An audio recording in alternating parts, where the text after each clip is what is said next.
To give us the opening message, let us all welcome the DOST-PAGASA Administrator, Dr. Vicente B. Malano.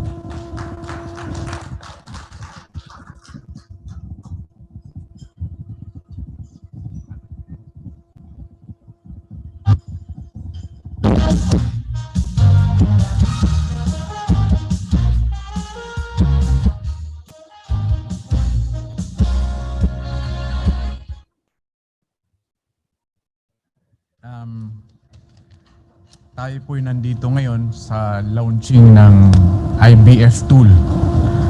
At kasama na po dito yung year-end accomplishment report with our media,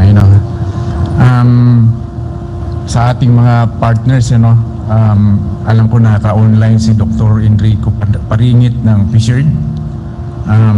Dadating din yan. Nandito na ba? Si Director Tabel ng Codex DILG. Sa mga kasamahan sa PAGASA, sa mga kasamahan sa media, sa LGU, DRRMO, muli magandang hapon po sa lahat at Merry Christmas na rin po. Kung titingnan po natin, marami yung naging forecast, hindi lang siguro isa, hindi lang dalawa, maraming forecast ng PAGASA na kung titingnan po natin, maganda yung kanyang prediction. Pero yung naging reply or yung action ng mga user ng ating mga information ay mukhang hindi ganun ka-epektibo yung in the past, Kaya itong ating project ngayon, yung IBF or Impact-Based Forecasting, nung akin pong matandaan ay ito ay mag-umpisa po nito after nung bagyong si Yolanda. Ang bagyong si Yolanda or Haiyan in 2013 ay isa sa pinakamagandang forecast na ginawa ang PAGASA in terms of tracking. Alam natin noon na malayo pa lang siya ay kahit nasa labas pa ng Pilipinas, nagbigay na tayo ng warning. At kung titingnan natin yung forecast versus yung actual na pangyayari ay talagang hindi siya lumalayo doon sa track talaga. At nakita naman natin kung gaano bigat yung pinsala na nangyari nung Yolanda. Kaya itong ating ginagawang impact-based forecasting para hindi tayo hihinto doon kung ano yung forecast in terms of hangin, in terms of ulan, kundi anong mangyayari kung may ganito karaming ulan, kung may ganito kalakas na hangin. At kung akin pong matatandaan, galing po kami ng Pagadian City noon dahil mayroong kaming ginawang parang public hearing with regards to parang sa time. Kasi time service din ang hawak din ng PAGASA. So nagmamadali kaming bumalik noon dahil nga doon sa malakas na bagyong dadating. At from airport, dumiretso kami sa OCD. At ang una kong sinabi noon, may kopya ba, napatakbo ba yung storm surge? Yun ang isa sa hindi pala naintindihan ng mga kasamahan natin, mga kababayan, kung ano yung storm surge. Pero kung aking babalikan, kung atin pong matandaan din, noong 2004, yung bagyong si Katrina sa US, maraming namatay noon. At sinundan po yun yung bagyong Nargis sa Myanmar na 150,000 yung patay po noon. At in 1970, hindi ba yung mga, kung siguro history na itong ginagawa ko yung concert for Bangladesh. May mga edad na dyan, kamukha ko. Yung concert for Bangladesh in 1971 or 71. Dahil po yun sa maraming namatay dahil sa storm surge doon sa Bangladesh. 300,000 po ang patay noon. So kung titingnan natin, hindi lang yun yung nangyari sa Tacloban. Hindi yun ang pinakaunang storm surge ang nangyari sa Tacloban dito sa Pilipinas. Mayroon nang nangyari noong 1992 yung bagyong grouping or 1991 doon sa Cebu. Hindi ganun karami yung namatay. Isa sa pinakamarami yung nasa Tacloban.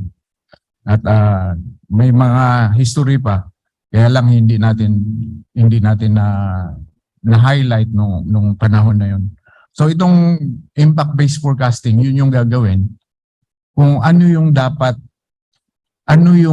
ilang tao yung maapektuhan, ilang tao, gaano kalayo, gaano kalawak yung area na maapektuhan, ilang bahay, yung mga may mga count na ano yung mga vulnerable areas. So yun po yung ating gagawin dito sa impact-based forecasting. At unang ginagawa natin ito, Metro Manila and Cebu. Dahil dito sa project ng Newton-Agham. Newton-Agham, yung Newton po ay sa UK. Babalikan ko yung sinasabi ko sa 2013. Mayroong initiated by WMO, ang World Meteorological Organization, na ang Pilipinas po ay isang miyembro through PAGASA. At nung panahon na yon, nagpadala yung WMO after 2013 ng Yolanda ng mga eksperto. Ang isa pong mga eksperto doon ay galing po ng UKMO or UK Met Office. Kasi siya din po yung nagbigay sa atin ng kung direksyon or tulong kung paano gagawin yung impact-based forecasting. So itong Newton-Agham ay funded by Newton-Agham. Newton and Agham, yung science natin through PSYRD. Sila po yung parang shepherd para dito sa ating project ng Newton-Agham for Cebu and Metro Manila. So yun po yung ating ginawa in the past. Tapos ngayon ay la-launch nga natin itong tool kung paano gagamitin. At ngayon din, ibibigay din po ng pag-asa kung ano yung naging mga accomplishment for the past, itong 2022. At sa huli po ay maraming pong salamat sa lahat, sa inyong lahat, taga-media. Alam natin na meron po tayo. At nakakatulong din po kayo sa amin. Yung nakaraang paeng, may nagtanong kung ilang tao, kung ano na yung nasira. So dahil sa tulong nyo, nabulabog lahat. At ang pagkakaintindi ko, bibigyan ng pag-asa ng initially, after paeng, bibigyan ng pag-asa ng initial 100 additional personnel at yung mga bibigyan din po tayo ng additional funds for yung man station na itatayo natin sa iba-ibang mga probinsya. So, on a personal note, I wish everyone Merry Christmas and a Happy New Year at mabuhay po tayong lahat.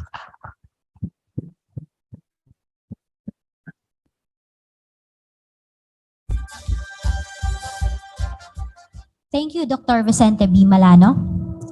As a close partner of DOST-PAGASA in delivering state-of-the-art and timely research and developments in meteorology for the country, the DOST Philippine Council for Industry, Energy, and Emerging Technology Research and Development, or PSYRD, has provided its invaluable support to PAGASA for many years. And to give us a message, let us all welcome the PSYRD Executive Director, Dr. Enrico C. Paringit.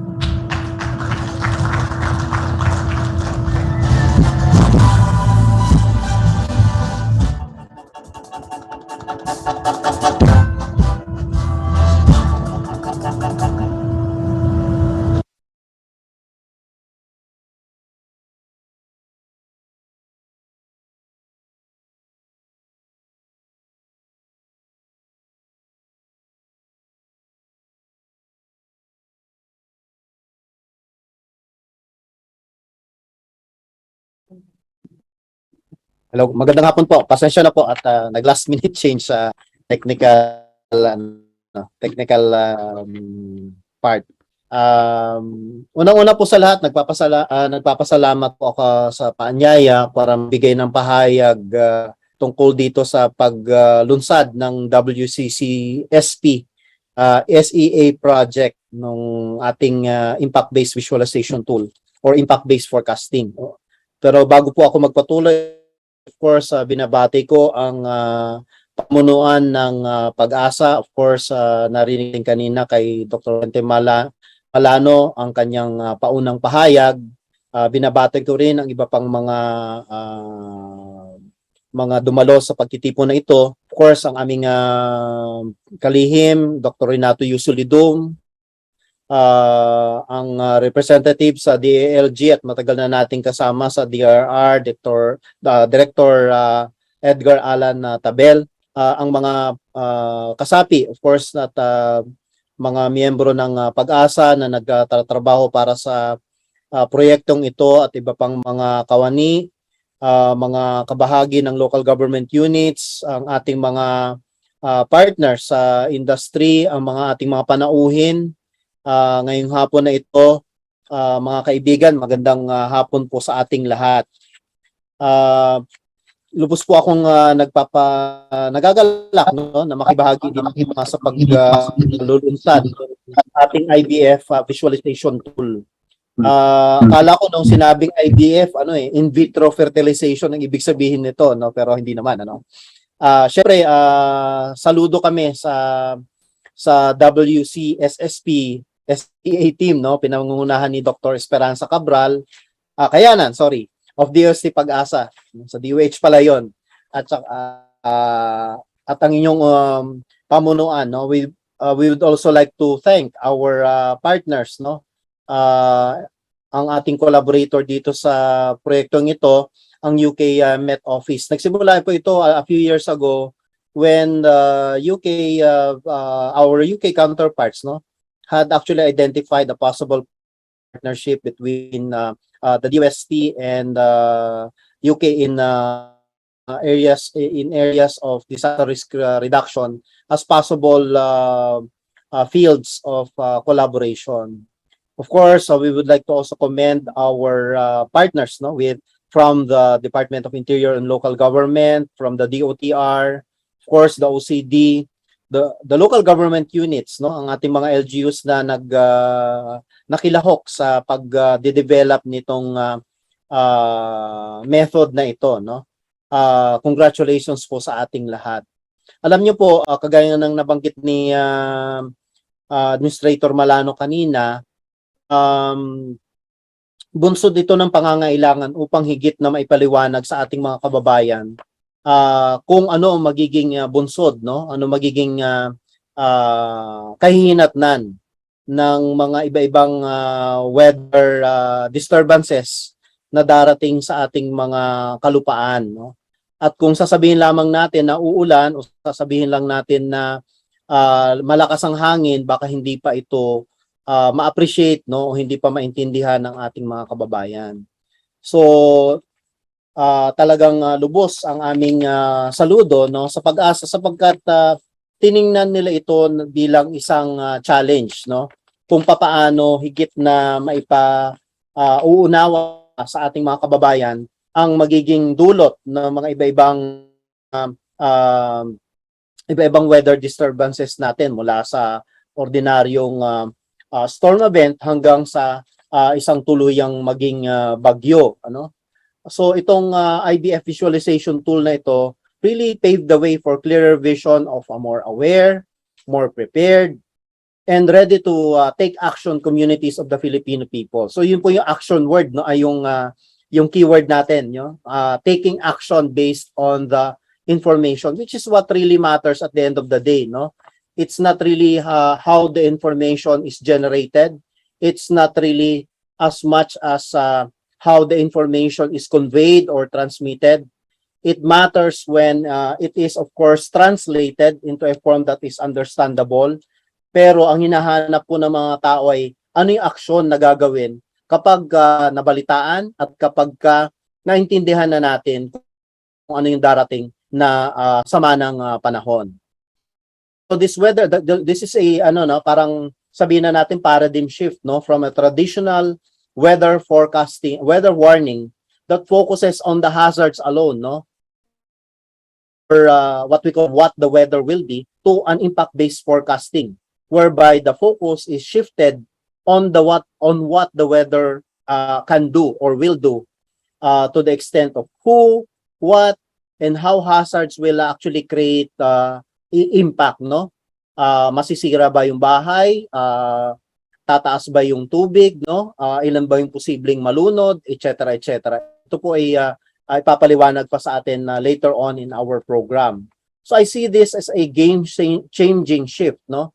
That will certainly make weather forecasting, weather warnings, or weather information a lot more relatable, a lot more empathable, no? I talk of empathy because we want to put ourselves, no, as government servants, we want to put ourselves in the eyes, no, or in the position of our citizens, no. And if we do so, we will be able to imagine what our concerns are if something like this are going to happen.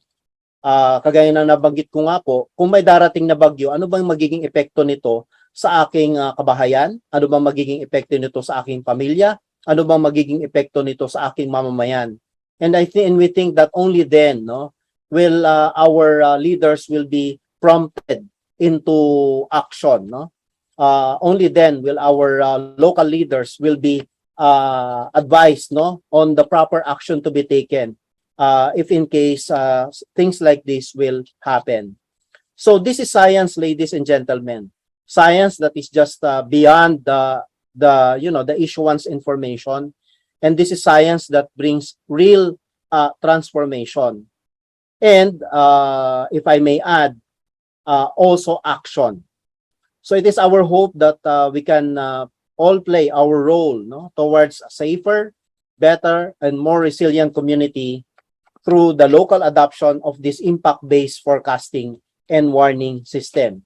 We also hope that this system will actually hope to empower our citizens, our community stakeholders, and leaders towards making the proper action, no, before any eventuality happens. Kagaya po ng nabanggit ni Administrator Malano, nakikisa po kami, no, sa PSHERD, ang role po namin, ang PSHERD ay shepherd, no? If I may use that term. And we'd like again to commend the PAGASA for its for taking on the challenge of developing new tools and new solutions and new systems, no? Pinagbubuti pa nila ang kanilang kakayahan, ang kanilang siyensya, at ang kanilang pakikipag-ugnayan sa mga komunidad upang maging relevant ang ating weather information system. So this is real innovation that is transformative, integrated, and inclusive. Together as one DOST through science and innovation, we hope to create a better and bigger impact that is once again transformative for the betterment of our people. Again, congratulations po sa PAGASA. Magandang hapon po sa lahat, at pinapaabot ko na rin po ang aking taos-pusong maligayang Pasko sa ating lahat, no. Nagpapasalamat din ako kasi kahit na medyo holiday mood na ang lahat, you take time, no, to hear on the launch of this very important tool. Tatandaan po natin yung mga matitinding bagyo na nangyari lalo na sa Kabisayan at Mindanao, wag naman sana nangyari no mga huling parte ng taon. So we're not out of the woods yet, as they say, no. So remain vigilant, stay safe everyone, and maligayang Pasko muli. Maraming salamat.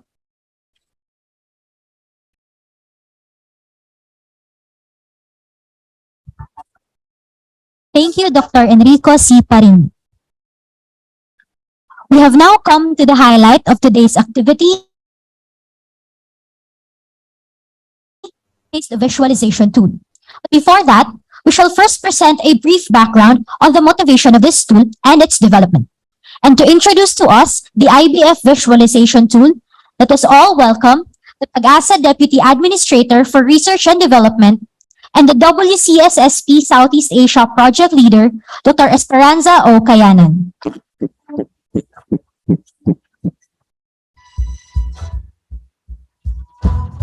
Maraming salamat, Jehan, at isang magandang hapon po sa ating lahat.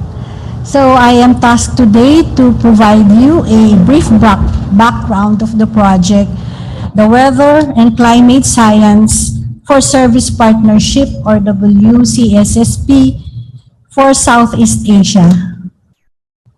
So, this project actually, as mentioned earlier, is a Newton-Agham project, and this is locally being funded by the DOST through the monitoring of PSHRD. So this project, next slide please. So this project, as mentioned, has been on for about 3 years now. It started actually in 2019. And through PSHRD, we have been conducted this project through their through their funds and also through their partnership. And as mentioned by Dr. Malano, it is really the UK Met Office, or the United Kingdom Meteorological Office, who introduced this impact-based forecasting, which is part of this big WCSSP project. So let me refresh you what is Newton-Agham. Next slide, please. So this project under the Newton-Agham program is an initiative of the UK Met Office, which aims to build the basis for services to support climate and weather resilient economic development and social welfare through strong strategic partnership harnessing UK scientific expertise. It has been implemented in different countries actually, from in China, in South Africa, in Brazil, in Malaysia, also in Indonesia, Philippines, and in Vietnam. So we are now working with our Southeast Asian countries, working on this WCSSP project. Next slide, please. So, what is the rationale of this project? First, to improve the understanding of the impact of large-scale atmospheric conditions that affect the weather and climate of Southeast Asia, particularly for us, the Philippines. Assess, develop, and improve convective scale models in order to make better forecasts of high-impact weather over Southeast Asia, and in particular, the Philippines. So, it also improves processes which translate weather forecast models into advice that could help mitigate against impact weather in the Philippines at a range of lead times from days to months. And lastly, to ensure the requirements of the users of weather forecasts influence the science carried such that advances of weather forecasts meet the needs of the users. So what is the methodology of this project? So first, we have to understand the key meteorology of the region. And this is through our models. So on this first box, we deal first with the global scale science, then the regional science. And then we need to understand the model skills. We need to evaluate the models so that we could have developed the good products and tools. Then from this forecast models, we need to identify which is best for our area. And this is to improve our methods and advice. And lastly, understand the stakeholders' needs. As mentioned earlier, it is really important for our stakeholders or the users to really understand our products, our warnings, our information. So we need to know what are their needs, and so that after we evaluate, we could find the good methods and to describe properly for them to really understand what are the informations and warnings and the action needed when we have extreme weather events. So, next slide, please. So, we have three components under this project. The component one is the global scale science and modeling. So, this is to improve the understanding of the global models of large-scale atmospheric processes influencing high-impact weather in Southeast Asia. So, from the global, we will be going down to regional scale models, and that is the component B.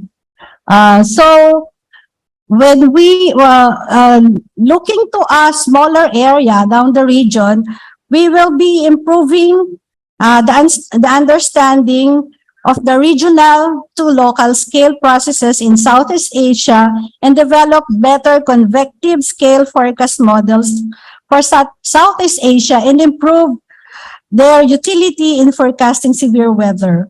So after localization, we have this component C, which is on improving advice and understanding the needs of our users. So in this component, we have need to understand the needs and develop applications that will support these needs and ensure science in the work packages. So in this work package 3, it involves two subcomponents. The first one is the evaluation of the models so that we would be able to provide our users what really is needed for their, what is really localized for their needs. And also this package 3 involves the project on impact-based forecasting so that the users will be able to understand the information and the warnings and what proper action must be needed. So the impact-based forecasting is under the subcomponent C. So this is, next slide please. This is the roadmap of our project. So in 2015, the World Meteorological Organization issued or released the WMO guidelines on impact-based forecasting. And in 2017, we have the PAGASA signed the agreement on the development of this impact-based forecasting with the UK Met Office. And then in 2018, we have the initialization of the project. In 2019, the project started through the DOST program, and it continued on until today, 2022 onwards. We partner with our stakeholders, with local government units, and particularly the project involves the pilot areas Metro Manila and Metro Cebu. And the hazards that are involved in this project is only about extreme winds and heavy rainfall.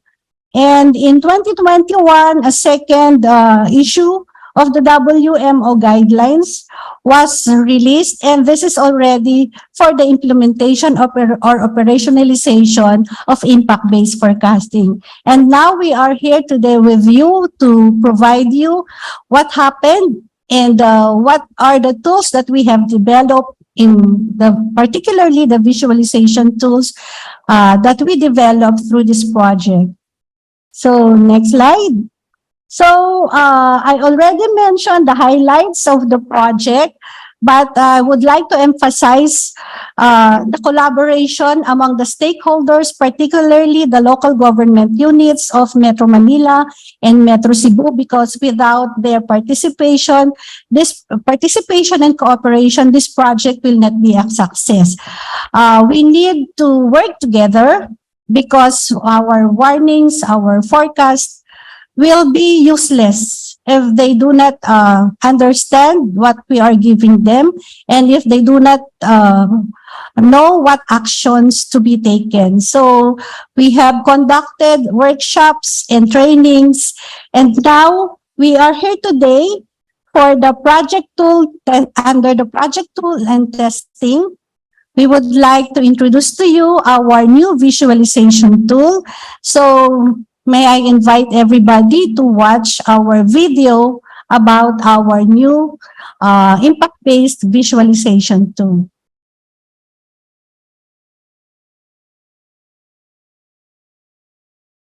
Next slide.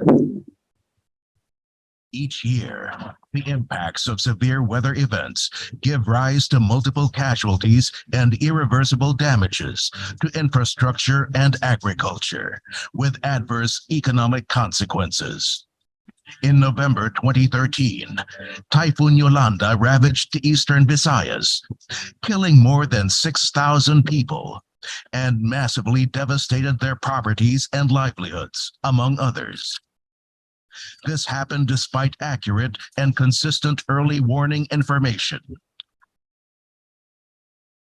The World Meteorological Organization, or WMO, identified the apparent disconnect between forecast and warnings of hydrometeorological events and an understanding of their potential impacts, both by disaster managers and by the population at large.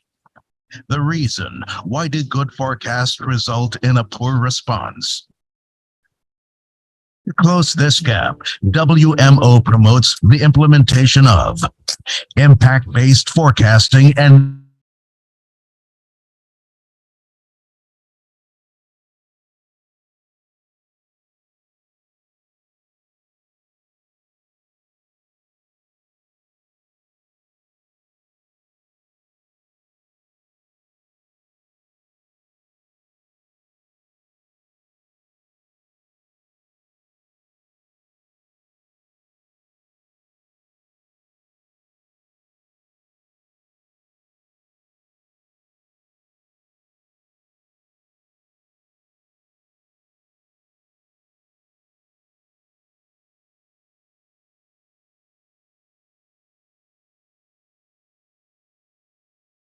Recording stopped.